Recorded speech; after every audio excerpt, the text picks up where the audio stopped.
If you're just starting with Roblox Studio and you want to make your own custom maps, here is the easiest way to get going. Step 1. Download Roblox Studio. It's free from the Roblox website. Just log in with your account and install it.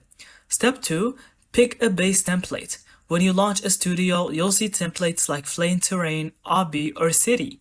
Pick one that's close to what you want. It saves you a lot of time. Step 3. Use the terrain tool. This is where you actually shape the land, raise mountains, curve rivers, paint grass, sand, or lava. It's super drag and drop, no coding needed here.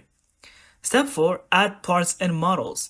Go to the toolbox on the left. You can drag in trees, houses, roads, or even custom assets made by other creators. Just don't overdo it or your map will lag.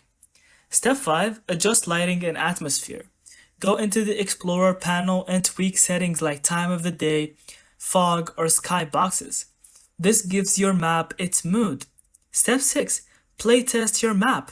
Hit the play button at the top, run around, check if the map feels good, and make sure there aren't gaps or floating parts.